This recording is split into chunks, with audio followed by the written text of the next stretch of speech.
Hey everyone. Today I'm gonna do something a little different.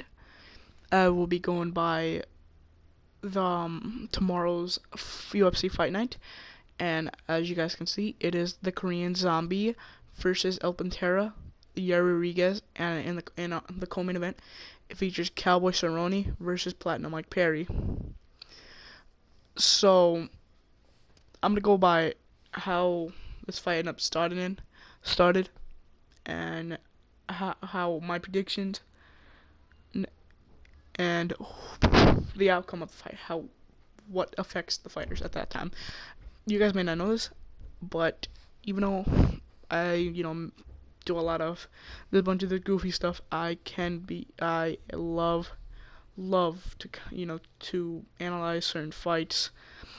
I'm a big boxing MMA fan. I love the damn sport with all my heart. So we're gonna be going by at UFC Fight Night Denver. So I'm gonna give you those guys the schedule, what time it starts, and what time the main event should start. So here we go by. So the Fight Pass prelims starts at exactly 7 o'clock, and I'm pretty sure it's an hour or ahead than what it usually is, because usually the FS1, I mean not the FS1. The Fight Pass prelims are usually on 6:30, but this time it's at 7 o'clock, which I think is I'm actually alright with. And the FS1 or FS2 prelims, whichever one they decide to broadcast it, will start at either 8 o'clock. We'll start at 8 o'clock. And most likely end into 9:50 something, or even 9:40. I don't know. And the main card will start exactly 10 o'clock, and I'm pretty sure it should probably end at exactly 1 or even 1:40, as long as the finishes go. I don't know why. So I'm gonna be putting on a fight for you guys. I'm not gonna be controlling the fight because I wanna, just pay attention. I wanna get focused on everything. I'm 100% serious what I'm picking right now. So who am I picking to win this fight? I'm picking Jung to win this fight, surely because of how Yair Rodriguez had so much trouble when he did face Frankie Edgar. That was his first loss in the UFC, and it was a devastating loss. He lost via TKO, doctor stoppage. One of his eyes was really swollen. The fact that he couldn't see out of one eye, I felt bad for him. He's a really, really flashy fighter, and I like his fighting style. But what Frankie did to him is basically what Jung needs to do. Frankie, took down Yair Rodriguez and beat him on the ground. On the stand-up, it looked like Yair did have, looked like Frankie did not want to be in the stand-up. I don't blame you. He really did, blast BJ Penn with massive head kicks. But at the same time, I'm glad that he lost, not because I don't like him as a fighter, just because of the fact that it's a great learning experience. Just a few fights. He's really young. I can't remember the exact same age, but you're on a roll. You just finished the former two-time champion BJ Penn, former lightweight and welterweight champion.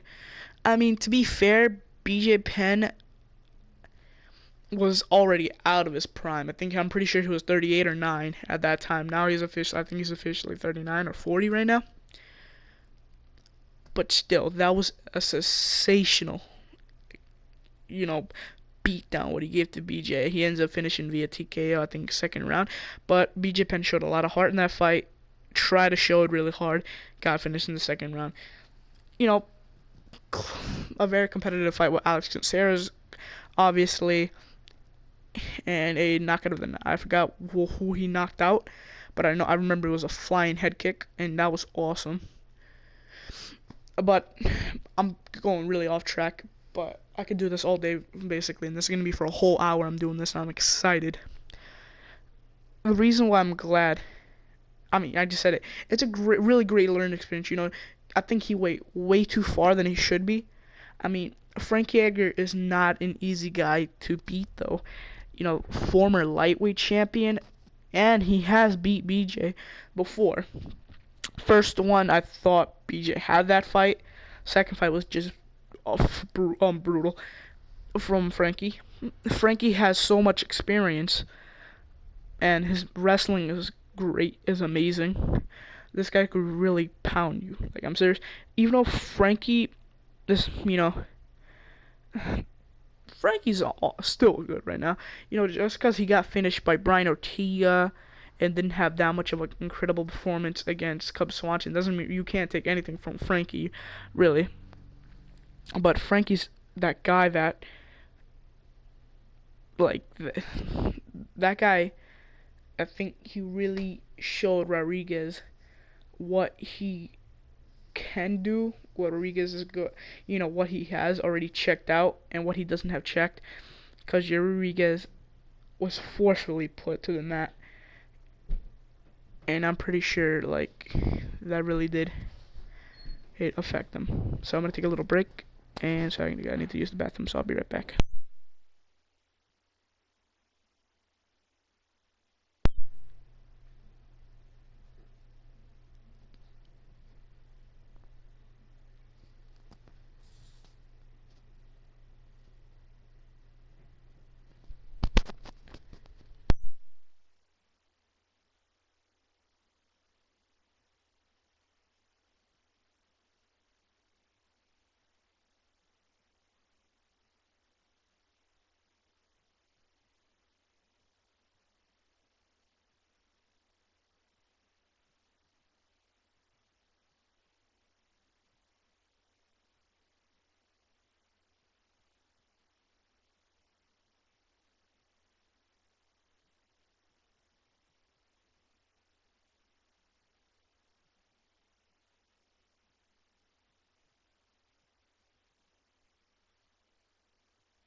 Hey, Marina.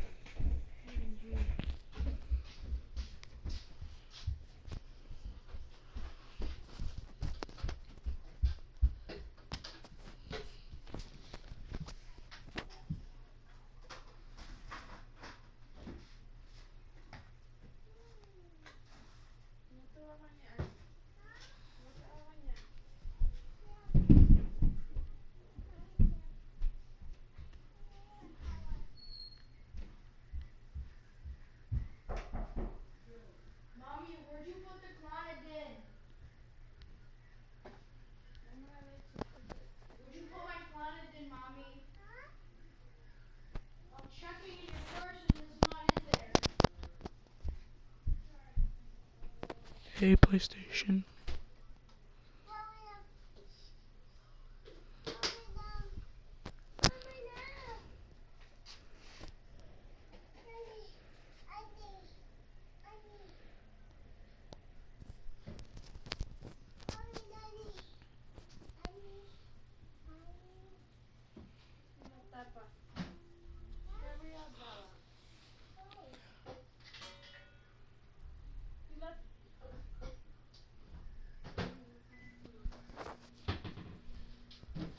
I'm not laughing. I'm not laughing.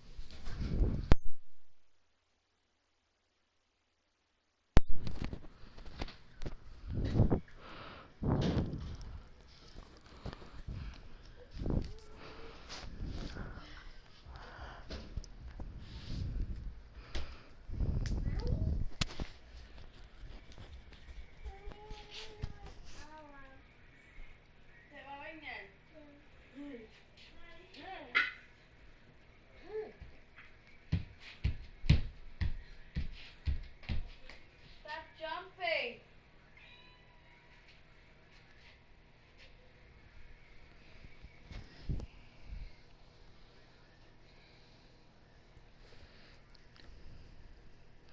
She's giving you that ugly look, Marina. You saw what she was giving to you? She was like this. Look what she was like. She was like, Oh well. you heat up the milk, Marina? Huh? You heat up the milk? For them. Marina, she drinks milk? Oh, I'm out of a bottle? Oh, I forgot. She's only 3. I keep thinking she's 4 or 5. Wow.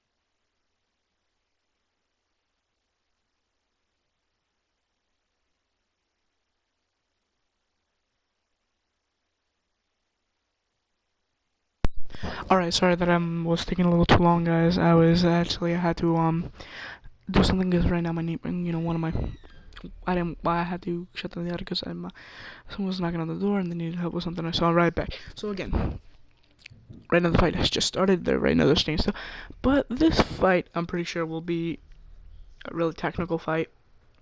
Of course, it's not gonna be a slugfest. And this fight is very dangerous for Jung and Rodriguez. See right there, if Jung can't take down Rodriguez, it's gonna be a long night for Jung. I'm pretty sure. See right there, look at that. So obviously Jung is sorry for the background noise. Jung is just one of those people that are that is so hard to just get out of there. So Rodriguez, what he needs to do is he needs to use all his length and use a lot of those kicks in, really. So this fight is very awesome. I said that again. So this fight, I think, the outcome, how the outcome, I think this will be a better outcome if Jung wins, just for the fact that he'll most likely have proven that he still, has so much left. He's still young. I mean, he was in the Korean. I'm pretty sure he went in the army after his TKO lost. After he broke, I'm pretty sure he broke his shoulder. Right now, Jung has a rear naked, so we'll see if he can get that. So, really, he went to the Korean army for 5 years, came back. I mean, the guy had, he couldn't finish. He had the desire to fight, and I don't blame him. He showed it in the when he knocked out Dennis Bermudez. And if he does this, he will have proven that he still belongs under one of the best in the world. This guy, you can consider him one of the best, featherweights of all time. I mean, he has fought in a lightweight, I'm pretty sure. Yeah, he did fight at lightweight. So yeah, this guy, one of the best in the world, if you can't lie. Look at the guys. I mean, he was in the WEC for a little bit. And, of course, he, incredible submissions. This guy's like a damn wizard. Especially the twister. That's like one of the best submissions of all time. And this is a better outcome, again, because Jung needs a win like this to to basically to show all the other contenders that that he's not rusted. He's not just an easy opponent that they need to look out for him, because he can show that he can be dangerous, and he is dangerous on the feet and on the ground. Especially on the ground, he has good boxing, good counters, and all that. What it does to Rodriguez is also a good one, but it's not as good as Jung, because Rodriguez basically shows that he beats another, great, amazing fighter. But this time, he's not facing any Frankie Edgar. He's not facing BJ Penn. He's not facing, he's facing someone that has the hunger. That's why they call him a zombie, basically. But he has the hunger to keep fighting, and those are the guys that can, be dangerous, because you never know. This fight has so many outcomes. It could be a KO win for Rodriguez, it could be a decision win for Rodriguez, or it could be even a knockout win for Jung, or it could be a submission win for Jung. There's so many possibilities what can happen in this fight here. This fight is just a great, fight right now, and for the fact that, you got two of great featherweights, so it's gonna be a good one. And alright, so now we're gonna switch to the co-main event. Cowboy Cerrone versus Mike Perry. This is the type of fight that has a little bit more of a heat to it, which I think people might want to watch a little bit more than the main event. But I'd rather have the main event. It's the co-main event. Cowboy Cerrone versus Platinum Mike Perry. Rodriguez just tapped right there. Wow, Jung got the submission. But yeah, this has a little heat, because Cerrone was training at with Wilkins. I forgot what his name was. I think it's the same. It was the same training camp as John Jones. Wilkin Jones, yeah, academy. And Cerrone, there's a lot of beef because the fact that Wilkin John, I think, supposedly picked Mike Perry over Cowboy. I don't know. I don't know which training camp. I don't know if he's still within Wilkin John's, or is he with a new training camp. I don't know, because this fight has a lot of heat.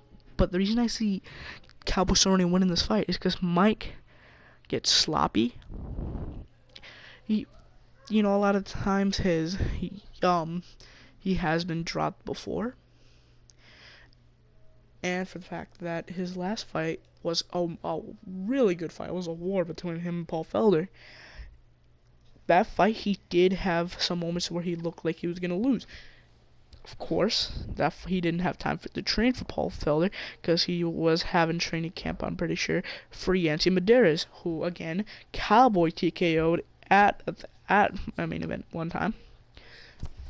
And Cowboy's currently off a unanimous decision loss to Leon Edwards at another main event that he has hosted. I'm going to restart it again. Another main event that he has hosted in Singapore. And the reason why I see Cowboy winning the fight is because Cowboy's so technical. His striking is really good. His grappling, his submission skills and all that is he's really a specialist at that.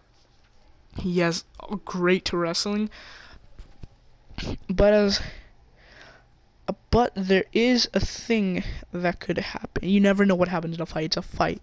You never know what happens. You can, even if I think that that doesn't mean I don't think Mike Perry doesn't possess any type of danger to Cowboy, because Cowboy has been knocked out before, and he has been finished. What Cowboy needs to, really needs to try to do is get away. Don't get in the pocket. Don't get in front of, just end up in front where Mike Perry knocks people out, basically.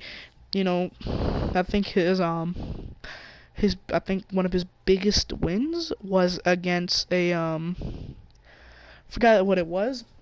Oh, Jake Ellenberger. So he retired with, but at the same time, Jake Ellenberger was already out of it. He was already done. His career was basically almost gone. But still, he was on a KO win streak. Then he did get out.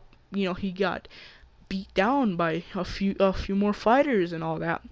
Then he came back with split decision against Paul Felder.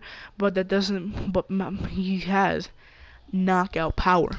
He can knock out Donald Cerrone if he lands perfectly. Donald needs to keep his distance and start kicking this guy, man. And start doing what he naturally does. As honestly, yeah. But Mike Perry, what he needs to do is just don't let Cerrone take you down, and try to get up close, stay in the in like range that you usually knock people out in, and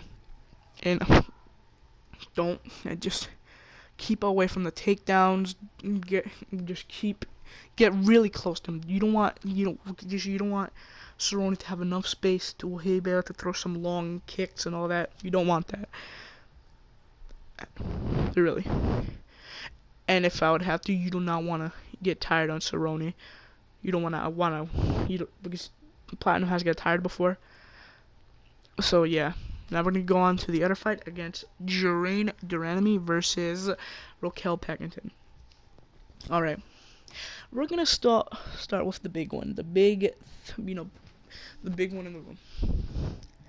All right, there's a lot of controversy against Juraine Duranami because in her featherweight, the first women's featherweight title bout that she had in the against Holly Holm, there was so much controversy because how many times she would hit Holly after the bell, yet there was no point taking off. And if they would have been, maybe we would have saw Holly win that fight, but we don't know. And still she did vacate the belt. She vacated the belt. A lot of people say she's afraid of Cyborg. I honestly I don't know. I mean, alright. I'm gonna be seriously honest. I'm not gonna be like anyone else. If you know that fighter, because Cyborg has been caught by PEDs. I'm not gonna lie, she has been caught before. I think she was caught with a certain substance. Not in the. I don't know if I don't think it's in the UFC, but she was caught. Why do you want to? Because it's a really big risk against Cyborg. But that doesn't mean just to back it down. That really doesn't mean you shouldn't back it down, though. Still, no one's right in this situation, but I really would rather have her fight Cyborg, but I do think it would be the same outcome like everyone knows. It would be a full-on finish for Cyborg. Cyborg's just on another level than any of these women's in the, women's fighter, bantamweight, featherweight, whatever. And she's the only currently in the featherweight division right now, which I think that needs to be solved because there's not a lot of featherweight fighters. Because a lot of the featherweight fighters are basically bantamweights, or there's not a lot of fully featherweight fighters that are coming in against me or Megan Anderson.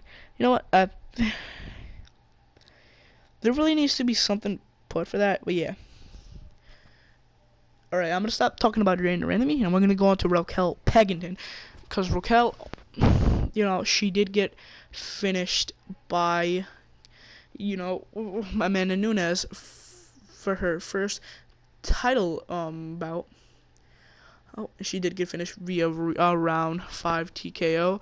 That fight also had a bunch some controversies, because I'm pretty sure in the fourth, at the end of the fourth round, right when round 5 was to begin, Raquel clearly said she quit it. She wanted to be done. I don't know if it was for her. I think it was her foot that broke. I think it was her foot or nose. That was something with, I think it was foot or her nose that was broken. She said she was done. Her corner then told her, nah, you're fine. You got to keep fighting through this. And I think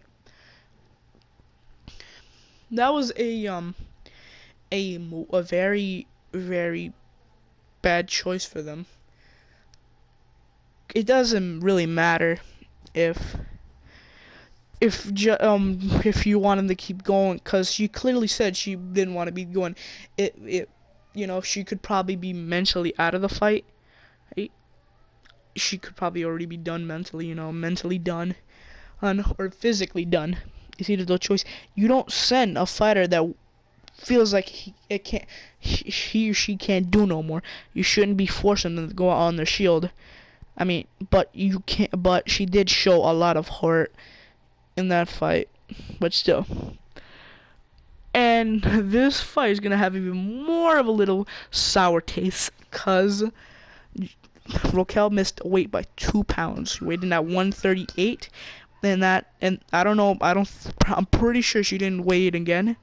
And man, but yeah, I think your enemy gets win by decision. Kickboxing's great and all that, so yeah. So we're gonna go on to the Henry Joseph Benavidez to Ray Borg. This fight again was canceled due to Ray Borg being injured again, and so that fight was just scrapped. I was pretty excited for that fight. I would have to pick Joseph Benavidez to beat Ray Borg. Ray Borg's just not, not ready for that. For that personal, for that type of skill set right there. So yeah. And one more thing before this stream will end is that the whole talk about the flyweight division being shut down. So I'm gonna show you what's happening so far. All right, so 2 of these fighters have moved to this promotion called One Fighting Championships, and one of their fighters came to the UFC.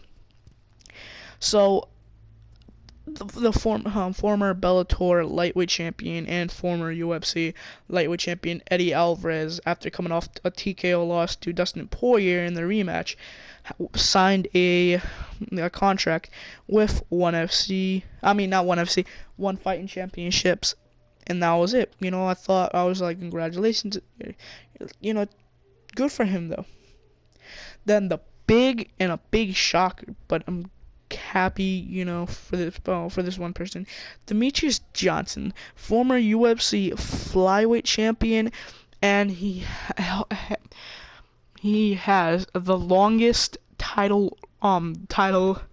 He has the most title defenses in UFC history. He recently lost his flyweight belt, and I thought was a big. I thought he won this fight against Henry Cejudo, but via split decision. It was a good fight. Demetrius just couldn't, stop some of the takedowns. So yeah, that was a big one. Still, I'm, happy for Demetrius. He didn't get any of the respect that he should have gotten, any of the love and respect that he should have been showed over here in the U.S. In North America. A lot of people saw him as, just, one of those championships that, champions that are not exciting. And I think he deserved a lot more of respect and seriousness from all that, because this guy was sensational. There's no doubt that you know what? I still think that he still is the number one pound for pound fighter in the world. I don't care about that Cormier stuff right there. I mean, good for Cormier. Good for Cormier. He knocked out Stipe, submitted Derek Lewis. That doesn't make you number one pound for pound just because you became a two-weight world champion. I mean, that does kind of make you go up. But Demetrius has done way more than you've done. I mean, he's defended the belt like more than Anderson Silva. But yeah. And then the one I'm kind of not excited for because I'm pretty sure he's gonna get wrecked is Ben Askren. Ben Askren, you know, undefeated, 18-0, one former Bellator welterweight champion, and I think he's the current. If you look at one fighting championships, he's still the current welterweight champion. Funky Ben Askren and all that. So yeah. He's it was a trade. It was like a trade. They traded the UFC traded Demetrius Johnson to one championships, and Ben Askren was going to the UFC. I think it was a bad choice. Not for Demetrius. I think it was perfect for him to go. But Ben Askren, undefeated. He's a really good wrestler, amazing wrestler, great ground and pound. But the reason I don't see him doing as well as he done at one championships for Bellator is because really, if you look at the fighters that he has, he doesn't have really that many big names. And if he does, please comment on this. He didn't fight really big names, and there's really no point of going to this weight division if you're not gonna fight the champion at all. If you end up winning, because you personally said that you can't go to 155. That's way too much for you. 165 is not a division. So honestly, that gives makes it really awkward. And I think he really shouldn't be commentating. I mean, like not commentating. He shouldn't be calling way too many fighters out right now. So I'm gonna give the fighters the little list that he wrote, his quote unquote deaf list that he posted on Twitter. I'm gonna read right here. Stephen Thompson, karate don't work on me. Colby Covington, low IQ. George St. Pierre. And then you have from Darren Till. Wow. Englishman. I think it's, what does it say again? Let me read. English man, immature, something, I don't know. Then I'm pretty sure the last one was Habib.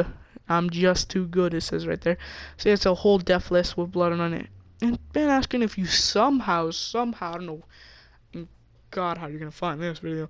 If you somehow, stumble on this video, I'm not showing any disrespect to you. I think you're a really good fighter. But I think, I'm not busting anything, I think you're an amazing fighter. But you're going way too fast, brother. Way too fast. I mean, I don't think you're ready for them. Look, I think you could beat some of those people. But your striking is the spot that I think he'll have the most trouble with, because he doesn't strike at all and he's over aggressive with his takedowns a lot. And since let me read this article real quick. So reportedly that he might end up facing a Robbie Lawler at UFC 233. Again, this is a matchup that I don't think is good for Askren, for the fact that Robbie Lawler has takedown defense. He has knockout power in his hand. This is very bad for Dan Askren. Doesn't mean I don't think he can win. Doesn't mean I don't think he can take him down.